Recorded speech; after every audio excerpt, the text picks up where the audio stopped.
Welcome to स्मान speaks. I hope you all guys have a good day. तो भाई, जिस तरह से आप देख रहे हो पाकिस्तान इंटरनेशनल स्टेज पे सक्सेस हासिल कर रहा है, और जिस तरह से हम इंडिया को देख रहे हैं, कल अमेरिका की तो वो जो फॉरेन सेक्रेटरी है, तर्जुमान है, उन्होंने ये लफ्ज बोल दिया कि हमने इंडिया पे सैंक्शंस लगाई हैं। तो एक तरफ इंडिया पे सैंक्शंस लग रही हैं अमेरिका की तरफ से, और वो इंडिया जो पाकिस्तान पे सैंक्शंस लगाने की बातें करता था, आज अमेरिका इंडिया पे सैंक्शंस लगा रहा है। और पाकिस्तान की पूरी दुनिया में जो कहते हैं एक तरह से गुड्डी चढ़ी हुई है। पाकिस्तान का आर्मी चीफ फील्ड मार्शल बन गया, हर जगह पाकिस्तान की वाह वाह हो रही है। और उसके अलावा जो इंडिया पाकिस्तान के जिस तरह से हालात हैं, और जिस तरह से चाइना और इंडिया आपस में करीब हो रहे हैं, तो भाई इन सारी बातों पर आप लोगों के साथ बात करेंगे। हमारे साथ डॉक्टर हसान साहब यूके से फर्स्ट टाइम जुड़े हैं, लॉ में इन्होंने पीएचडी की है। तो डॉक्टर साहब, बहुत शुक्रिया आपका जुड़ने का। आज हम आपसे जानेंगे कि भाई एक पढ़ा लिखा पाकिस्तानी क्या सोचता है हमारे फील्ड मार्शल साहब के बारे में, हमारी अमेरिका के साथ जो पींगें बढ़ रही हैं उनके बारे में, और जो इंडिया चाइना आपस में पींगें बढ़ा रहे हैं। तो बहुत शुक्रिया आपका जुड़ने का। Thank you for having me. Doctor साहब, बहुत कुछ हो रहा है पाकिस्तान में भी, आपने देखा होगा। नॉर्मली पाकिस्तान की एक तरह से सियासत थोड़ी उतनी इंटरनेशनल एस्पेक्ट में वो इतनी थोड़ी वो स्पेस से नहीं बढ़ रही होती, बट आजकल हम देख रहे हैं बहुत एक पेस जा रहा है। ट्रंप मिल रहा है, फिर दूसरी बार आसिम मुनीर साहब जा रहे हैं। और इंडिया वाली बात से ही शुरुआत कर देते हैं कि भाई इंडिया पे सैंक्शंस लग रही हैं। अमेरिका की वो जो लड़की कह रही है, जो उनकी तर्जुमान है व्हाइट हाउस की, और पाकिस्तान के साथ पींगे बढ़ रही हैं। तो एज पाकिस्तानी कुछ हमें खुश होना चाहिए, हफ़ होना चाहिए, कंसर्न होना चाहिए, नहीं होना चाहिए? क्या इस पे रिएक्शन है आपके? देखें उसामा भाई, आपको भी इस बात का पता है कि पाकिस्तानी जो हैं और पाकिस्तान की जो पॉलिटिक्स है वो एंटी इंडिया नैरेटिव के ऊपर नहीं चलती। पाकिस्तान के लोग जो हैं वो ज़्यादातर जो है वो इस बात से खुश होते हैं कि कोई खबर पाकिस्तान के लिए अच्छी आई है। पाकिस्तानी नॉर्मली इन खबरों से खुश नहीं होते, ये चीज़ें हमें अम्यूज़ नहीं करती कि इंडिया के साथ क्या होने जा रहा है, क्या नहीं होने जा रहा। उनके लिए पै दर पे, अगर आप देखें पिछले तकरीबन लास्ट 15 डेज़ से, बल्कि 1 मंथ से ही इंडिया के लिए कोई इंटरनेशनल स्टेज के ऊपर अच्छी खबरें नहीं आ रही। लेकिन इन चीज़ों के ऊपर आप अगर जितने भी पाकिस्तान के मेन स्ट्रीम मीडिया के ऊपर लोग बैठते हैं, वो इन चीज़ों से ज़्यादा खुश नहीं होते कि खबरें इंडिया के अगेंस्ट हैं। रादर अगर कोई आपको खुशी नज़र आती भी है, तो वो इस चीज़ की नज़र आती है कि देखें, बाहर तौर मई की इस जंग के बाद पाकिस्तान को इंटरनेशनली बड़ी स्पेस मिली है। इस चीज़ को हमें एक्नॉलेज करना चाहिए। रिगार्डलेस ऑफ द मैटर, मैं खुद पाकिस्तान की ये जो करंट regime है, इसको एक हाइब्रिड regime समझता हूँ। इसको एक फाशिस्ट regime समझता हूँ। लेकिन एक बात ये, इसको हमें डिनाई नहीं करना चाहिए कि पाकिस्तान की इंटरनेशनल स्पेस जो है वो बाहर तो और बड़ी है। पाकिस्तान को पाकिस्तान मेरे ख़्याल में चाइना और अमेरिका के दरमियान एक अच्छा बैलेंस कायम करने के अंदर कुछ हद तक कामयाब हुआ है। पाकिस्तान की ये जो करंट हुकूमत है, ये अच्छा बैलेंस कायम करने में हुआ है। और एक चीज़ आप ये देखें कि अ, पाकिस्तान की ये सारी स्पेस बढ़ाने में और हमारी मिलिट्री की गिरती हुई जो पॉपुलैरिटी थी पाकिस्तान के अंदर, उसके अंदर इनको कहीं न कहीं इंडिया ने ही सहारा दिया है। मतलब उन्होंने एक बेतुकी जंग पाकिस्तान के ऊपर लॉन्च की। मैं अक्सर पाकिस्तान और इंडिया की ये जो मई की वॉर है, इसको छोटा-सा अगर कोई मेरे से पूछे कि इसको समराइज़ करें, तो मैं ये कहता होता हूँ कि पाकिस्तान और इंडिया की ये जो ऑपरेशन संदूर था, ये क्या था? ये भाईजान ऑपरेशन संदूर को मैं इस तरह से समराइज़ करता हूँ कि एक छोटा-सा बच्चा घर में बैठे उसको एक शरारत सूझी। शरारत उसको ये सूझी कि मैं साथ वालों के घर की बेल बजा के भाग जाता हूँ। आपको पता है बच्चे ऐसी शरारतें करते हैं। तो वो बच्चा साथ वालों के घर जाके बेल बजा के जब भागने लगा, तो साथ वालों ने उसको पकड़ लिया और उसकी फैंटी लगाई। तो उसकी बेचारे की ठीक-ठाक फैंटी लगी। जब फैंटी खाने के बाद वो वापिस अपने घर आया, तो जब घरवालों को पता लगा कि इसने ये हरकत की थी, इस वजह से इसकी फैंटी लगी, या फिर घरवालों ने उसकी दोबारा फैंटी लगाई। तो ये संदूर ऑपरेशन के अंदर मोदी regime के साथ ये हुआ है कि पड़ोसी के साथ छेड़-छाड़ की, पहले उधर से फैंटी खाई, फिर जब वापिस गए, फिर उनकी अपोज़िशन ने खुद उनकी ठीक-ठाक फैंटी लगाई है। आप देखें, आप उनकी पार्लियामेंट के अंदर स्पीचेज़ सुनें, तो उनकी पार्लियामेंट के जो अपोज़िशन लीडर हैं, वो चीख-चीख के कह रहे हैं कि अगर पाकिस्तान ने कोई राफ़ेल तैयारा नहीं गिराया, तो आप हमें 36 राफ़ेल तैयारे जो हैं, वो ला के शो कर दें। तो ये चीज़ें आपके आप मेरे से ज़्यादा इंडियन मीडिया को समझते हैं, इंडिया के लोगों को मेरे से ज़्यादा समझते हैं कि उन्हें क्या चीज़ अम्यूज़ करती है। बाहर तो मुझे इस चीज़ की खुशी नहीं है, बल्कि मैं इस चीज़ के ऊपर इंडियन गवर्नमेंट को एप्रिशिएट करता हूँ कि उन्होंने ट्रंप के प्रेशर को सस्टेन किया है और उन अपने इंटरनल मामलात के अंदर ट्रंप की पॉलिसीज़ को या ट्रंप को उस तरह से पेनिट्रेट नहीं करने दिया। इस चीज़ के ऊपर मैं इंडिया की गवर्नमेंट को जो है वो एप्रिशिएट करता हूँ, क्योंकि पाकिस्तान जो है उसने रशिया के ऑयल के मामले के ऊपर अमेरिका के प्रेशर के सामने सस्टेन नहीं किया। रिजल्टेंटली आपका पाकिस्तान का सबसे जो पॉपुलर लीडर है वो बिहाइंड द बार है। डॉक्टर साहब ये बात मुझे आपकी समझ नहीं आई कि आप कह रहे हैं अमेरिका का प्रेशर उन्होंने वो किया, कैसे? वो तो नाम ही नहीं लेते ट्रंप का। वो तो कुछ है ही नहीं है। वो तो एक होता है ना कि ये तो झुकने के आप इसको मुतरादिफ नहीं समझते कि ट्रंप 30-35 बार बोल गया मैंने जंग बंद कराई है, और मोदी जी ने तो एक बार भी नहीं बोला कि ट्रंप ने नहीं बंद कराई। उल्टा तो उन्होंने एडमिट किया कि हमारे मार्को रूबियो से, जेडी वेंस से राब्ते हुए हैं, उन्होंने बीच में ये रोल प्ले किया है। तो ये तो आप इसको कैसे उन्होंने प्रेशर सस्टेन कर दिया? वो तो अब भी डील के लिए तैयार हैं। दे आर लुकिंग फॉरवर्ड कि भाई डील हो जाए, हम आपको इधर रिलैक्सेशन देंगे, हम आपसे असला खरीदेंगे, हम ये करेंगे, वो करेंगे। उसामा भाई, आप ये चाहते हैं कि मोदी बेचारे का बिल्कुल ही धर्म तख्ता हो जाए, धर्म तख्ता हो जाए।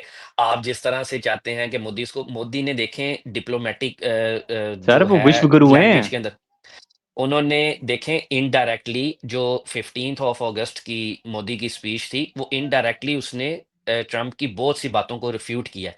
जिस तरह से मेरे भाई आप चाह रहे हैं, वो तो आप ये चाह रहे हैं कि इंडिया जो है वो एक फुल फ्लैज किस्म का पंगा ले ले ट्रंप के साथ, और फिर उसके नतीजे के अंदर ट्रंप उन्हें अपने मसल्स दिखाते हुए कश्मीर जो है वो पाकिस्तान को दे दे, या इंडिया के साथ। और इंडिया के अपने भी इंटरनल मामलात कोई बहुत अच्छे नहीं है। मोदी साहब के 15 साल की गवर्नमेंट से इंडिया बहुत ज़्यादा रेडिकलाइज़ हुआ है। तो अब मेरा ये ख़्याल है कि you are expecting too much from them.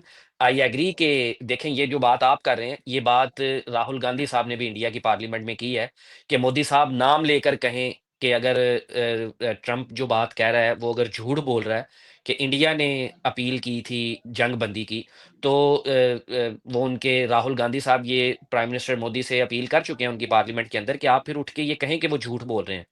लेकिन आप देखें, हम भी पाकिस्तान में रहते हैं, इंडिया की भी कंडीशन, आल्दो कि इंडिया के लोगों को लगता है कि उनकी कंडीशन वर्ल्ड में सबसे बेस्ट है, उनकी भी हमसे पोज़ीशन डिप्लोमैटिक टाइज़ के अंदर बेटर है, ये मैं एग्री करता हूँ, लेकिन इतनी बेहतर पोज़ीशन में इंडिया भी नहीं है कि वो उसके जो है ना उनके उसका प्रेशर उस तरह से सस्टेन करे। दूसरा, मैं ये समझता हूँ कि इंडिया ने ना भाई एक बड़ा अच्छा मौका था। देखें, इस इंटरनेशनल पॉलिटिक्स को अगर आप चेस की गेम को समझते हैं, तो उस हिसाब से अगर आप देखें, तो पिछले दिनों जो फॉरेन मिनिस्टर जो हैं, वो चाइना के इंडिया आए हैं, उसका जो लुकवार्म किस्म का इंडिया ने रिस्पॉन्स दिया है, वो कोई अच्छा मैसेज नहीं गया। अगर इंडिया उसको बड़ा बेहतर तरीके से उसको एप्रिशिएट करता और उसको बड़ा मेन स्ट्रीम मीडिया के अंदर लेके आता, मोदी साहब उसको जाके एप्रिशिएट करते, तो ये एक मैसेज जाता यूएसए को कि you are not the only super power in the world. अगर अदर 3-4 कंट्रीज़ मिलके आपकी पावर को जो है वो डेटर कर सकते हैं। अब लेकिन कल मैं एक सोशल मीडिया की न्यूज़ देख रहा था, आई डोंट नो आप शायद उसको कन्फर्म कर सकें कि शायद अब प्रेसिडेंट ऑफ चाइना भी प्राइम मिनिस्टर ऑफ इंडिया के साथ इनकी भी कोई मीटिंग जो है वो स्केड्यूल होने जा रही है। सोशल मीडिया की न्यूज़ थी, आई डोंट नो, मुझे इसका कोई ऑथेंटिक सोर्स नहीं मिला। उसके बाद पता चलेगा कि इंडिया जो है उनका ऊँट हुँ। किस करवट बैठता है। बिल्कुल डॉक्टर साहब, वो अगले साल एक होना है इनका जो अलायंस है, उसके तो फिर मेरा ख़्याल है वो उसके हवाले से खबरें आ रही हैं। डॉक्टर साहब ये बात ऐसे है ना कि बात ये इंडिया तब नहीं कर रहा, इंडिया को पता है चाइना हमसे वो अरुणाचल प्रदेश माँगेगा, वो हमसे जो कश्मीर वाला डिस्प्यूटेड हिस्सा है वो उसकी बात करेगा, हमसे तिब्बत की बातें होंगी, दलाई लामा वाला इश्यू होगा। तो वो जितना पींगे बढ़ाएँगे चाइना के साथ, वो उनके लिए मसला है कि भाई वो चाइना तो फिर आपसे बात करेगा। तो ये एक बेचारों के लिए बड़ा मसला है, जिस तरह से उन्होंने जयशंकर भी इस्तकबाल करने को नहीं आए। तो वो एक तरह से डरे हुए भी हैं, सहमे हुए भी हैं, ऊपर से चाइना ने इसी दौरान मैसेज भी दे दिया कि जी आयरन ग्लेड फ्रेंड्स हैं और ये है, वो है, जो होता है सारा मामला। बहरहाल डॉक्टर साहब ये तो मैं आपकी बात समझ गया। आप मुझे ये बताएँ कि आप कहते हैं कि ये जो सक्सेस मिली है इंटरनेशनल स्टेज पे, ये जो करंट पाकिस्तान का सेटअप है, इसकी वजह से मिली है। ज़ाहिर-सी बात है ये इस काबिल हैं तो मिली है। तो ये क्या बात है कि आप जो घर के बाहर कामयाबी मिल रही है, कह रहे हैं वो नहीं इनकी मरहूने मिन्नत मिली है, तो फिर ज़ाहिर-सी बात है ये बड़े काबिल बड़े समझदार होंगे और घर के अंदर आप कहते हैं फासिस्ट है। तो ये कैसे मतलब एक फासिस्ट हुक्मरान रियासत कैसे इंटरनेशनल स्टेज पे कामयाबियाँ हासिल कर रही है और घर में आप कह रहे हैं ऐसी बात है? मेरे भाई इससे पहले मैं आपसे एक क्वेश्चन पूछूँगा। पाकिस्तान को जो रेडिकलाइज़ेशन की तरफ सबसे ज़्यादा जिस एक अंधे कुएँ में पाकिस्तान को फेंका गया, वरना आपने देखा होगा कि 70s 60s के अंदर पाकिस्तान के अंदर जो अहले सुन्नत जमात के लोग थे, वो शिया जमात के लोगों के लिए मुहर्रम के अंदर सबील लगाते होते थे। ऐसा पाकिस्तान सुना है ना आपने भी अपने बड़ों से। और आज आपने फिर सिपा-सहाबा भी सुनी पाकिस्तान में, लश्कर-ए-जंगवी भी सुनी पाकिस्तान में। तो मेरा आपसे एक रिवर्स क्वेश्चन है इस चीज़ के ऊपर कि पाकिस्तान को इस रेडिकलाइज़ेशन के अंदर, इस दलदल के अंदर घुसाने वाले ज़िया-उल हक साहब ही थे ना? आप एग्री करते हैं ना मेरी इस बात से? देखिए, वो लोग तो पहले ही थे ना, एक मज़हबी तबका पाकिस्तान में था तो उसको ज़िया-उल हक साहब ने कैश कराया है ना। वो तबका 500 ज़ाहिर-सी बात है, वो तो एक पहले से था ख़ास ना तबके डॉक्टर साहब। मेरे मेरी भाई बात तो एक सुने ना, एक ख़ास मेरा मकतबे पॉइंट तो फ़िक्र के सुनने दें ना। 500 मदरसे बनवाए गए। नहीं, मेरी बात सुनें आपको मैं बताता हूँ फिर, वो आपकी बात ठीक है, वो आप जिस एंगल से देख रहे हैं वो बात दुरुस्त है। मैं आपको ये कह रहा हूँ ये जो एक रेडिकलाइज़ तबका था जो कि हर मज़हब में होता है, जैसे हिंदुओं में रेडिकलाइज़ हिंदू भी हैं, मुस्लिम्स में भी आपको रेडिकलाइज़ मुस्लिम मिलेंगे। फिर जब वो पाकिस्तान हुआ, तो ये रेडिकलाइज़ मुस्लिम ही थे जिनको कायदे-आज़म की ये बातें कि भई तुम अपने चर्चों में, मंदिरों में जाने के लिए आज़ाद हो, जो अहमदियों के साथ कायदे-आज़म का ट्रीटमेंट था और फ़ौरन पाकिस्तान के 1 साल के बाद तो अगर आप ये कहें कि उसका सारा का सारा सिरा ज़िया-उल हक के सर जाता है, मैं इसको इस एंगल से नहीं देखता, मैं इस एंगल नहीं, से नहीं, देखता हूँ कि वो मेरे मेरे तबका भाई मौजूद था, ज़िया-उल हक साहब ने उसको कैश कराया जो कि गलत बात है और मेरे ज़ाहिर-सी भाई बात है मैं जो नए मदरसे बने, कोर्स बने, वो पूरा एक हुआ, वो बात मैं आपकी उस बात से एग्री करता हूँ। मैं मेरे भाई मेरी एक बात सुनें। आप देखें इंडिया के अंदर अभी हम आपने बात की, आपने मेंशन किया कि इंडिया के अंदर भी रेडिकलाइज़ हिंदू थे। लेकिन आप देखें कि हम उस रेडिकलाइज़ेशन को सोसाइटी के अंदर पेनिट्रेट करने का जो रिस्पॉन्सिबल समझते हैं एज़ एन आउटसाइडर, वो मोदी की गवर्नमेंट को समझते हैं, बीजेपी की गवर्नमेंट को समझते हैं। वो वहाँ पर मौजूद थे लेकिन उसको पेनिट्रेट करने की इजाज़त नहीं थी। ऐसे ही मेरा क्वेश्चन ये है कि ज़ियाउल हक साहब के टाइम के अंदर ये ऐसे एलिमेंट्स सोसाइटी के अंदर मौजूद होते हैं, लेकिन आपने ऐसे एलिमेंट को नर्चर नहीं करना होता, आपने रादर ऐसे एलिमेंट को कर्टेल करना होता है। कंप्लीटली एलिमिनेट तो नहीं किया जा सकता लेकिन एट लीस्ट आपने उसको कर्टेल करना होता है। तो ज़ियाउल हक के टाइम के अंदर ये लोग एक्चुअली इनको नर्चर किया गया, ये लोग फ्लरिश हुए। ये बात आप एग्री करते हैं? उस बट टाइम उसका पे कॉन्टेक्स्ट अफ़ान जात भी हो सकता है, जहाँ ना कि हाँ, पाकिस्तान की सोसाइटी में। हाँ, आपने जो मेरे से क्वेश्चन पूछा कि ये इंटरनेशनल फ्रंट्स पे क्यों इतना अच्छा काम कर रहे हैं? आप ये देखें कि ज़ियाउल हक के टाइम के अंदर भी पाकिस्तान की ऐसी ही गुड्डी चढ़ी हुई थी। बल्कि यहाँ तक कि पाकिस्तान को इतना लेवरेज भी दिया गया उस अफ़गान जहाद के कॉन्टेक्स्ट के अंदर कि पाकिस्तान का जो न्यूक्लियर प्रोग्राम था, उसके ऊपर थोड़ा-सा उसको शैडो मिलता गया। ये बात तो आप भी एग्री करते हैं कि पाकिस्तान के ऊपर उस तरह से सैंक्शंस नहीं आए और पाकिस्तान थोड़ा-सा लकी था।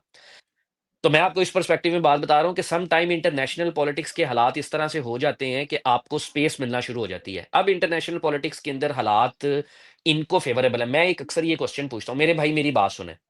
अच्छा अगर डॉक्टर मुझे साहब रॉ प आपको ए इंटरप्ट करने का वो मुझे ये बताएँ कि उस वक़्त तो हमसे दुनिया ने फ़ायदा वो ले लिया ना वान जहाद वाला, तो आज क्या मकसद हो सकता है जिस वज़ह से इतना जी, फ़ेवरेटिज़्म किए?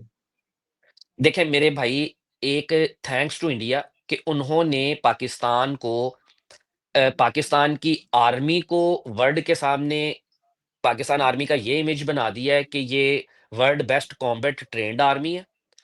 और थैंक्स टू अगेन इंडिया कि उन्होंने चाइना के असले की बड़ी धूम मचवा दी है पूरी दुनिया के अंदर। तो वो जो एक एसिमेट्री नज़र आती थी, लोग कहते थे कि वेस्ट के असले के सामने दुनिया में किसी चीज़ का असला खड़ा ही नहीं हो सकता। अब आप मेरे भाई एक बात देखो, मैं आपको ये कहूँ कि जो आईफ़ोन का लेटेस्ट मॉडल है, उससे नोकिया का को जो आज से 15 साल पहले मॉडल आया था, वो फ़ोन ज़्यादा अच्छा है। तो आप मुझे कहेंगे डॉक्टर साहब आप किस तरह की बातें कर रहे हैं? तो जो प्राइस के अंदर डिफरेंस है, वो आईफ़ोन के लेटेस्ट मॉडल और नोकिया के उस मॉडल में जितना प्राइस का डिफरेंस है, उतना ही प्राइस का डिफरेंस राफ़ेल और जे10 सी में है। लेकिन आप देखें कि जब उन्होंने एक बैटल के अंदर वो हेड ऑन हेड आए, तो उसके अंदर एक I think so more than 100 times जो है उसकी प्राइस जो है उससे वो कम है उसकी प्राइस। मतलब वो शायद मिलियंस ऑफ डॉलर्स में उसकी प्राइस है। इसकी प्राइस जो है वो अगेन इसकी बिलियंस ऑफ डॉलर्स में तो नहीं है, लेकिन इसकी जो है शायद थाउज़ेंड्स ऑफ मिलियंस हैं, जिसके अंदर जो है ये इसकी प्राइस जो है राफेल की है। तो ये अगेन थैंक्स टू इंडिया जिसने पाकिस्तान को एकदम से इंटरनेशनल बूस्ट दिया है। मैं उसामा भाई जो एक बात करना चाह रहा था वो ये थी कि देखिए अगर तुम मुझे मैं पाकिस्तान का गद्दार हूँ, मुझे रॉ पैसे देती हो, तो मैं अपना एनालिसिस इस तरह से ना करूँ कि इंटरनेशनली पाकिस्तान को बिल्कुल स्पेस मिली है। फिर तो मैं हर तरह से पाकिस्तान के ऊपर जो है ना वो कीचड़ उछालूँ। मैं स्लिंगिंग करूँ पाकिस्तान के ऊपर। तो डॉक्टर। लेकिन अच्छा। देखिए मैं मड स्लिंगिंग नहीं कर रहा पाकिस्तान के ऊपर, उसकी वजह ये है कि देखें ये जो आर्मी चीफ साहब हैं या जो पाकिस्तान की करंट regime है, एक बात मेरी बात आप इस चीज़ से एग्री करेंगे भाई, कॉन्स्टिट्यूशन ऑफ पाकिस्तान की धज्जियाँ बिखेर के रख दी हैं। पाकिस्तान के अंदर रूल ऑफ लॉ नाम की चीज़ खत्म होके रह गई है। पाकिस्तान के अंदर आप ये देखें कि आपको इस बात का पता होगा, आपने शायद 2018 का इलेक्शन मेरे से ज़्यादा बेहतर तरीके से कवर किया हो पाकिस्तान के अंदर। पाकिस्तान के अंदर उस टाइम पे नवाज़ शरीफ साहब का जो नैरेटिव था, वो पाकिस्तान की आर्मी के अगेंस्ट था। तो तब एक बात कही जाती थी अमूमी तौर के ऊपर कि पाकिस्तान का जो पंजाब का इलाका है, यहाँ पे एंटी एस्टेब्लिशमेंट नैरेटिव जो है वो नहीं चलता। यहाँ पे लोग इस चीज़ को पसंद नहीं, एंटी एस्टेब्लिशमेंट नैरेटिव कहीं बलूचिस्तान में चल जाएगा, कहीं थोड़े से पोर्शन ऑफ उसके अंदर केपीके में और थोड़ा-सा कोई पोर्शन ऑफ सिंध के अंदर चल जाएगा, पंजाब में ये नहीं चलता। लेकिन आप एज़ कंपेयर टू दैट आप 2024 का इलेक्शन देखें जिसके अंदर इमरान खान साहब का तो आप ये देख लें कि सिर्फ एक ओपोनेंट नैरेटिव नहीं था, ये इस होस्टाइल नैरेटिव हो गया था, मिलिट्री का खान साहब की तरफ, खान साहब का मिलिट्री की तरफ। लेकिन इसके बावजूद जो आपने रिजल्ट्स देखे, उसको फिर फॉर्म 47 के नतीजे में आपको चेंज करना पड़े, वरना तो इमरान खान साहब की एक लैंडस्लाइड विक्ट्री आपको पूरे पाकिस्तान के अंदर नज़र आई। वो उसकी जो है ना वो 2/3 मेजॉरिटी से भी ऊपर की बात नज़र आती थी। मेरे भाई मैं अक्सर ये बात कहता हूँ कि पाकिस्तान के जो आर्मी चीफ हैं, अल्लाह रब्बुल आलमीन ने उनको इंटरनेशनल पॉलिटिक्स के अंदर एक इतना ज़बरदस्त मौका इस वक़्त दिया हुआ है, इतना ज़बरदस्त मौका दिया हुआ है। पाकिस्तान अमेरिका के साथ इन इन बेस्ट ऑफ रिलेशंस है, चाइना के साथ आपके relation in best of the relations हैं और आप कहीं न कहीं रशिया के साथ भी आपने उनको एंगेज किया हुआ है। मतलब ऐसा बात नहीं है कि आप पाकिस्तान ने रशिया को एंगेज नहीं किया हुआ। आपको इस वक़्त ये सोचना है कि ग्रास रूट लेवल के ऊपर अगर कोई आपके करीब लोग बैठे आपको ये बात कह रहे हैं कि आप पाकिस्तान के अंदर बहुत मकबूल हैं, आप नहीं। आप देखें पाकिस्तान के अंदर मैं एक बात कहता हूँ मेरे भाई, रूल ऑफ लॉ लेके आएँ, उसके अंदर इमरान खान तो बड़ी दूर की बात है। अगर वो रूल ऑफ लॉ खुद मेरे गले में भी फंदा डालता है ना, तो भाई डालना चाहिए। इस मुल्क को जिसने नोचा है, देखें फील्ड मार्शल साहब ने एक आकर बात की थी कि अक्रॉस द बोर्ड में पाकिस्तान के अंदर अब जो है, पाकिस्तान के अंदर अकाउंटेबिलिटी होगी। भाई नज़र नहीं आई। तो यही एक छोटा-सा क्वेश्चन है। मैं बिल्कुल ये नहीं कह रहा कि आप 9 मई को छोड़ दें। आप पाकिस्तान के अंदर भाई पाकिस्तान का इस वक़्त सबसे बड़ा मसला करप्शन है। करप्शन के ऊपर मुझे इनका नैरेटिव उस तरह से नज़र नहीं आया। पाकिस्तान का सबसे बड़ा मसला रूल ऑफ लॉ है। मुझे भाई उसके अंदर कोशिश तो नज़र नहीं आई बल्कि 26th अमेंडमेंट जो है, अगर आप लॉ के स्टूडेंट हैं, लॉ के स्टूडेंट नहीं भी हैं, मैं भाई कहता हूँ कि एक दफ़ा आप उस 26th अमेंडमेंट को जाके पढ़ें। एक दफ़ा आप जाके जो है मिलिट्री की जो सिविलियन के लिए मिलिट्री कोर्ट्स लगाई गई हैं। देखें इससे पहले भी पाकिस्तान के अंदर मिलिट्री कोर्ट्स आई थी। उसको बहुत से लोगों ने उसके अंदर उन मिलिट्री कोर्ट्स को जो है अपीज़ किया था। उस टाइम पे मेरे भाई हार्डकोर टेररिस्ट के लिए मिलिट्री कोर्ट आई थी।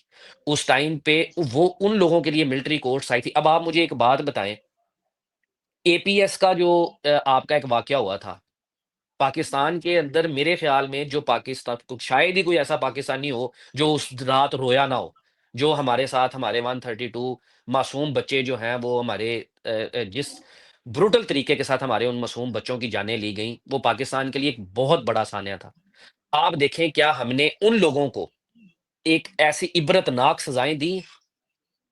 हमें आज भी मेरे भाई और एक मेरा और क्वेश्चन है आपसे मेरे भाई, आपने पाकिस्तान की जुडिशरी को अभी आप गूगल करके देखें मैं जब व्हेन आई एम टॉकिंग कि पाकिस्तान की जुडिशरी वर्ल्ड के अंदर 139 पे रैंक करती है। पर आप सिर्फ एक दफ़ा देखें कि ये जो बेनिफिट्स लेते हैं, वो वर्ल्ड में कितने नंबर पे रैंक करते हैं? टॉप 10 में आते हैं मेरे भाई।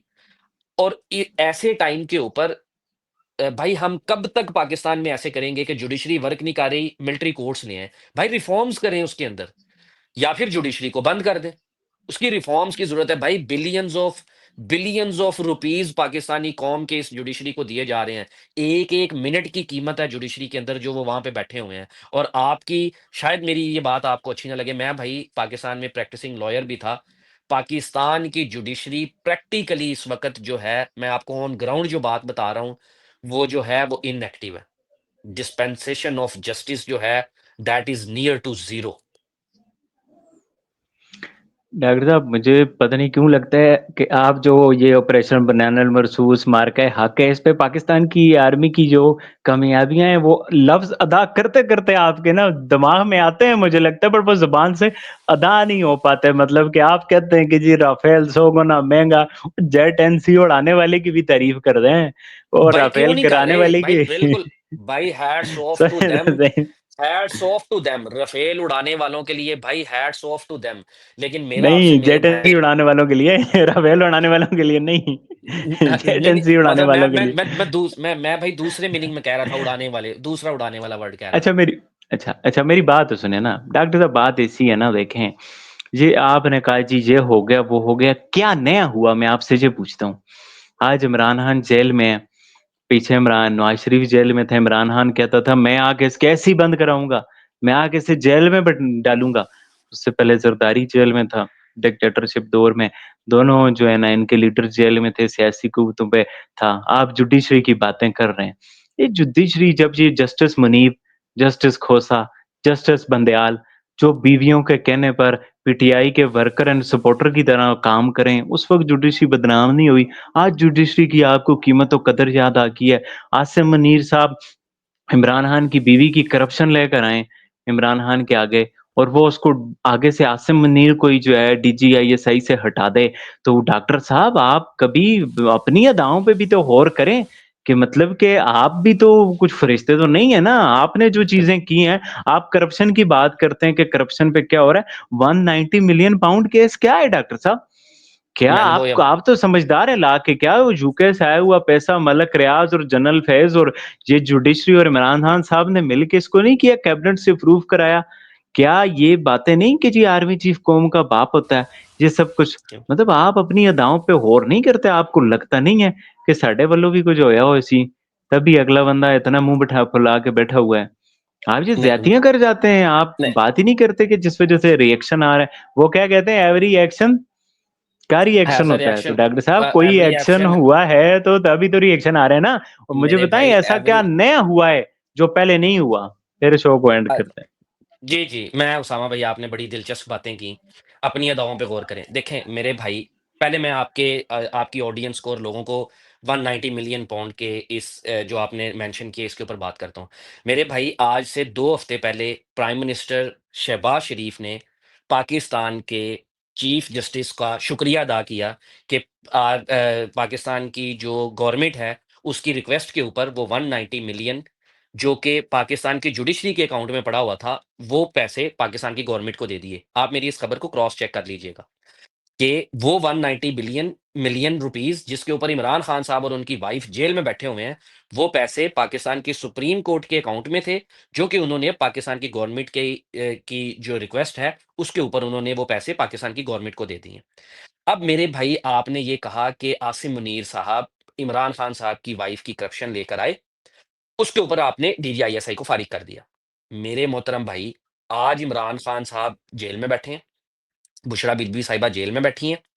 आपको आज अल्लाह रब्बुल आलमीन ने पाकिस्तान के जो है हर चीज़ का जो है ना मालिक बना दिया। पाकिस्तान के आप सबसे ताकतवर शख्स हैं।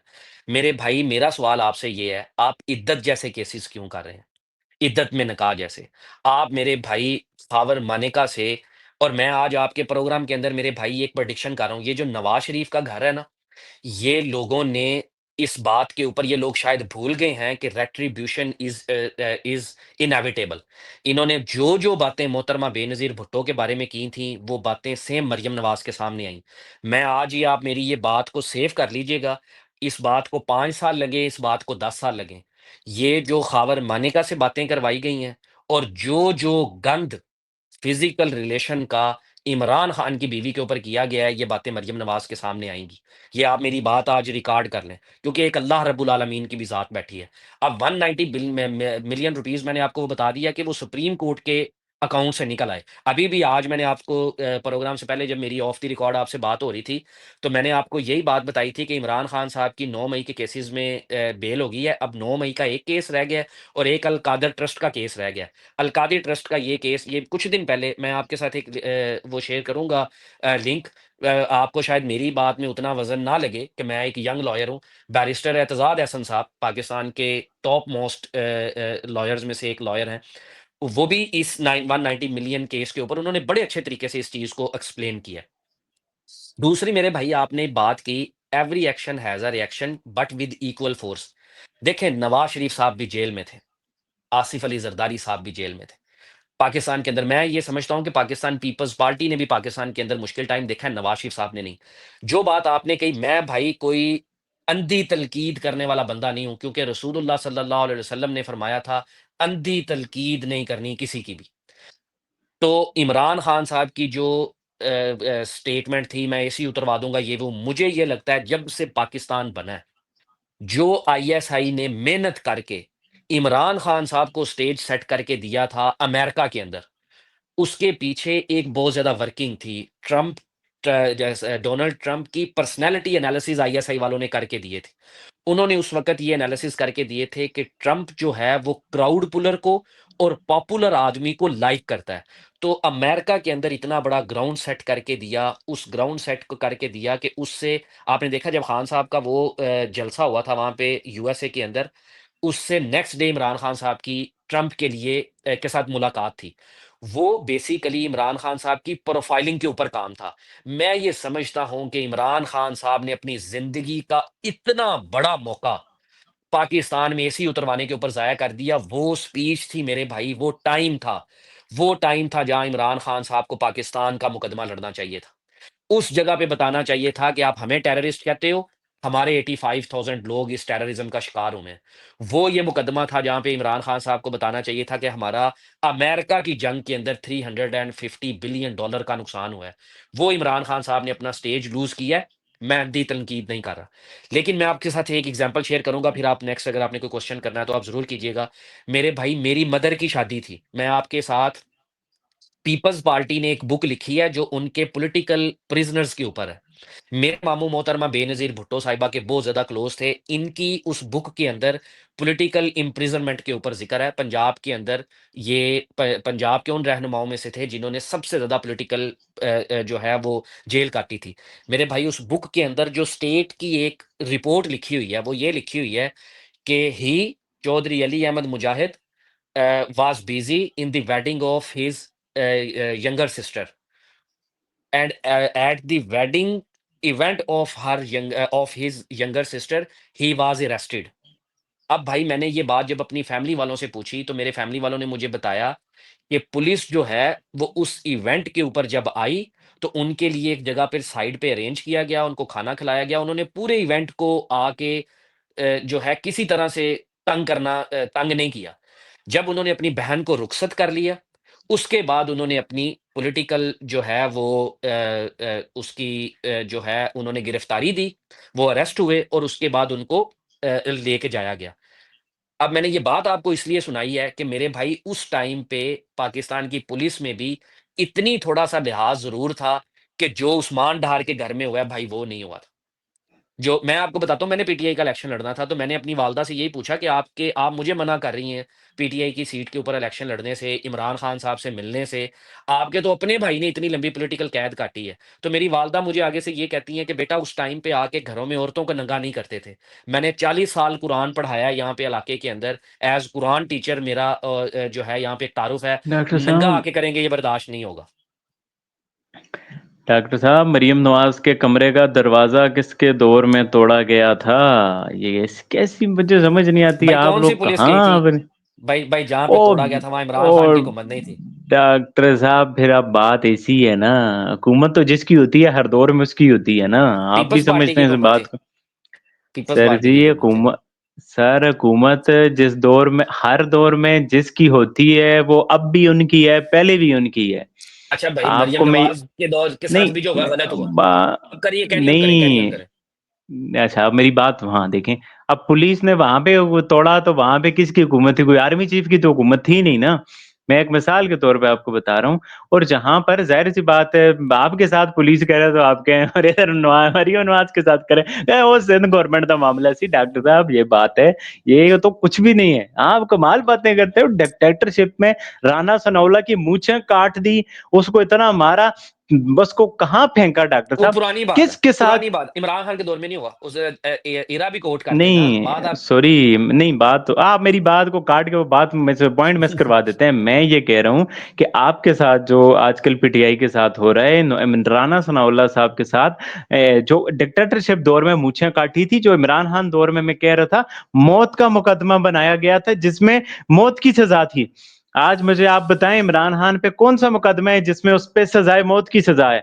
उसके अलावा किसी और साइफर, बंदे पे सजा है? और बात तो सुने ना डॉक्टर साहब, मेरी बात सुनने दे फिर साइफर में उसके सजाएं अलावा बहुत आप। है।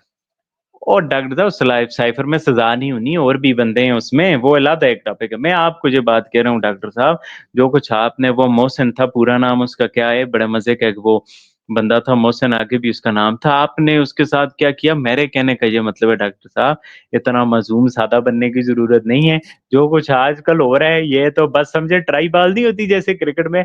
जो कुछ पिछले दौरों में इमरान खान खुद कर गुजरे, मरियम नवाज का दरवाजा कमरे का जिस तरह से तोड़ा लेके गए, जिस तरह से वो मिन्नतें करते थे, जाहिर सी बात है आजकल भी वही हो रहा है। रो रो के नवाज शरीफ को बताया गया जेल में कि आप कहते डॉक्टर यास्मीन राशिद कैंसर के मरीज हो, 75 साल 80 साल, ठीक है ज़ईफ है, हम रिस्पेक्ट करते हैं। और नवाज शरीफ के घर वाली मर गई, माँ मर गई, आप लोगों ने मतलब उनको जो है ना इनमें से एक मरा, आपने उसका लिहाज नहीं किया, आपने इजाजत नहीं दी। तो डॉक्टर साहब बात वही है, अपनी अदाओं पे गौर करें। जो कुछ आपने किया है वो इससे बदतर है, वो इससे बड़ा है, बट कुछ एडमिट कर लिया करें। बाकी मसला तो आपका वो वाला है जो आपने कह दिया, वो आईएसआई ने असेसमेंट करके बताया, तो ये इसका मतलब है आसिम मुनीर पॉपुलर है जो ट्रंप मिल रहा है? मतलब मुझे तो समझ नहीं आती कोई फार्मूला। एक करें जी आईएसआई ने असेसमेंट मेरे करके दी भाई, थी पॉपुलर लीडर। फिर मेरी बात तो सुने, आसिम मुनीर कौन सा पॉपुलर है? आपने हर एक बात के इल्जाम दूसरों पे ही लगा देना है। तो फिर इससे बेहतर है कि आप कुछ करें ही ना, आपसे जो गलतियां हुई हैं गुनाह हुए हैं वो सारे आईएसआई आर्मी ने करवाए, आपके बाकी लोगों ने करवाए। इमरान खान बेचारा, बाकी जो इद्दत केस का आप कह रहे हैं, वो बंदा खुद कहता है कि भाई आर्मी ने मुझे कहा आप प्ले बॉय रहे हैं, तो मैंने बोला मैं प्ले बॉय हूँ। तो जब लोग इस चीज को कैश करेंगे, मैं ये कैश करूंगा कि मैं बड़ा हाजी नमाजी पाक हूं, तो फिर आपकी हरकतें भी पब्लिक के सामने लाई जाएंगी प्ले बॉय वाली। आप रियासत मदीना बना के जो जो कुछ बातें आपकी आ रही हैं ऑडियो में, जो जब जब रियासत मदीना में ऐसा तो नहीं हो सकता। आप हजरत उमर की मिसालें देते हैं, हजरत उमर ने जो एहतसाब है वो अपने आप से शुरू किया था। वो चादर वाला आप वाकया देख लें, तो जब आप बोलेंगे मैंने रियासत मदीना बनानी है, तो फिर आप पर बातें होगी कि जो आपका निकाह है वो इद्दत में है नहीं है।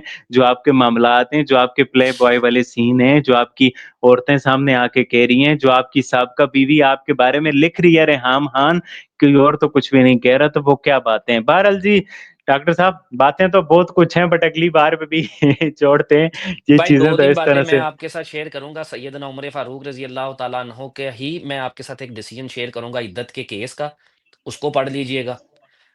उसके बाद जो आपने ये सारी बातें की हैं, एक बात मैं कहूँगा, जो मरियम नवाज़ के साथ हुआ मेरे भाई वो गलत हुआ। लेकिन मुझे मरियम नवाज़ के उस चीज़ की ऑडियो के अंदर एक जगह पे दिखाएँ, जिसमें कोई पुलिस वाला कह रहा हो आपका रेप कर देंगे। उस्मान डार के घर वाली उस ऑडियो के अंदर वो कह रहा है मेरे भाई। एक दफ़ा वो सुने और आप इन दोनों चीज़ों को, और अगर तब गलत हुआ तो अब नहीं करना चाहिए। देखिए हमें अब आगे बढ़ना है, और जहाँ तक आपने बात की कि वो आसिम मुनीर साहब से मिल रहा है, तो भाई आसिम मुनीर पाकिस्तान के बाहर तो और एक सबसे ताकतवर शख्स हैं। 2 चीज़ें मैं उनके बारे में कहता हूँ, वो पाकिस्तान के सबसे ताकतवर भी शख्स हैं और इस वक़्त सबसे ज़्यादा मोस्ट हेटेड पर्सन भी वही हैं। आप देख लेना, ये जब आपने ये उतर पॉपुलर की जाएँगे आप भी बात की यही ना, बातें करेंगे। क्राउड पुलर की, पॉपुलर की बात की वो आपने कहा मैंने उस ट्रंप टाइम उन की लोगों बात से की थी, हाँ मिलता जी। है जो। हाँ जी, नहीं तो उन लोगों की मसला ही बात तो का असर रहता है। डॉक्टर साहब मसला ही तो सारा यही है ना, कि आप उस टाइम की बातें, अब की बातें, उसने करवा दिया हमने नहीं आपको किया, लगता है आसिम हालत मुनीर हो साहब गया। पाकिस्तान में पॉपुलर हैं? डॉक्टर साहब खुले खुले लफ्जों में जब ये बातें होंगी कि भाई हमने किया, गलत किया, आइंदा ऐसा नहीं होगा और हम खुले दिल से माफ़ी माँगते हैं अल्लाह ताला से जो कि एक माफ़ करने वाली ज़ात है सच्चे दिल से, तो तभी चीज़ें आगे बढ़ती हैं। बाकी आखिरी बात जो आपने कहा आसिम मुनीर साहब पॉपुलर बंदे हैं पाकिस्तान में। डॉक्टर साहब मैं तो यही देख रहा हूँ, डीजीआईएसपीआर जहाँ जाते हैं लोग फूल फेंकते हैं।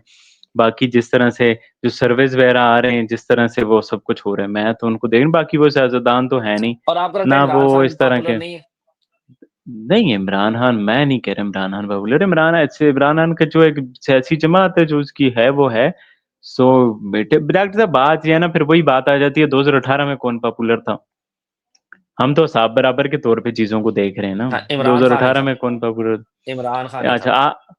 आपको अगर लगता है 2018 में इमरान खान था तो फिर आरटीएस बैठाने की ज़रूरत नहीं थी और जिन लोगों ने बैठाया इसके वो इस अगेंस्ट बात ही को बिठाए थे। मानते हैं कि इमरान इसके इमरान इसके खान अगेंस्ट ही अ, बिठाए थे।